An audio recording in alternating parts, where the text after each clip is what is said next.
মহিলারা বুকে হাত বাঁধবে, পুরুষরা নাভিতে বাঁধবে। আমি বললাম ওকে, হিজড়ারা কোথায় বাঁধবে?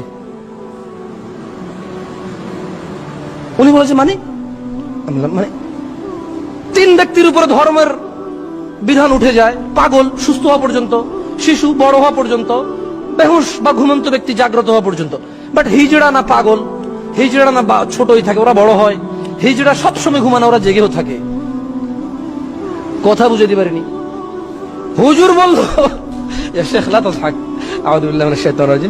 হুজুর বলল মহিলা বুকে বাঁধবে, পুরুষ নাভিতে বাঁধবে। আমি বললাম ওকে, হিজড়া কোথায় বাঁধবে? তার মানে এই পদ্ধতিতে ভেজাল আছে। কি আছে? তাহলে চলে যেতে হবে কার পদ্ধতিতে? সাল্লু কামা রাআইতুমুনি, খালাস। ওকে, এবার হুজুর বলতেছে যে শাফিরা বুকে বাঁধে, হানাফিরা নাভিতে বাঁধে, সবগুলো হাদিসে আছে, সবগুলো সঠিক আছে। আমি বললাম দ্যাটস গ্রেট, গ্রেট।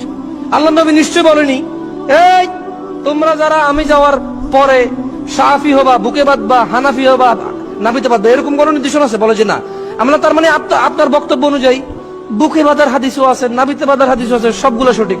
তো একটা কাজ করি, ফজরে বুকে বাঁধবো, জোহরে আরেকটু বুকের নিচে বাঁধবো, আসরে পেটে বাঁধবো, মাগরিবে নাভির উপরে বাঁধবো, ঈশা নাভির নিচে বাঁধবো। তাহলে সবগুলো সুন্নতের উপর আমল হবে। কথা বুঝাইতে পারিনি। যেমন আল্লাহ নবী 4 রাকাত নামাজ পড়ছে, তিনি 2 রাকাতে বসছে, আমরাও বসি। তিনি 3 রাকাতে বসে সালাম ফিরে বলছে, আমরাও করি। তিনি উইতির 1 রাকাত বিশিষ্ট নামাজ বলছে, আমরা সেটা করি। তাহলে তিনি যদি নাভিতে বাঁধছে, তিনি যদি বুকে বাঁধছে, আমাদের উচিত নাভিতে বাঁধা, আমাদের উচিত বুকে বাঁধা। আপনি এবার রাজি আছেন? বলো তো এটা কি? আপনি কথা বলছেন, এটা কি হয় নাকি? যে কোনো একটা মাযহাব মানতে হবে। আমি বললাম ওকে। আমি বললাম কি ওকে, কোন মাযহাবটা বানবো? আল্লাহ নবী কোন মাযহাবটার কথা বলে গেছে? বলে যে আল্লাহ নবী কি মাযহাবের সময় ছিল নাকি? আমি বললাম ওকে, তাহলে কোন মাযহাব মানলে মুহাম্মদী হব?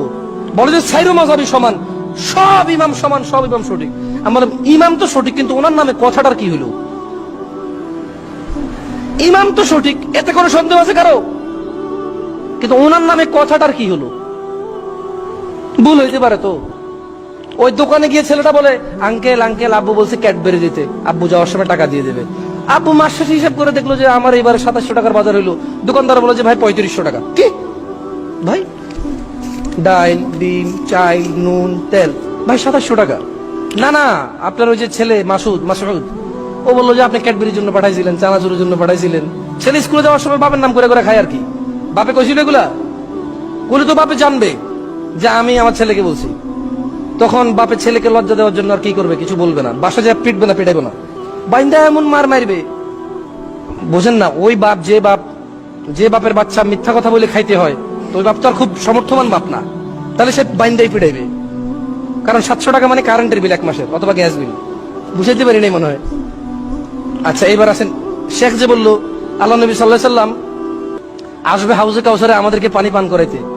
যখন আওয়াজ আসবে যে আপনি জানেন না আপনি চলে যাওয়ার পরে এরা কি কি করছে ধর্মের নামে, তখন ওই যে সোকান বলে, ওই যে বাপে বাইন্দা পিটাই বলারে।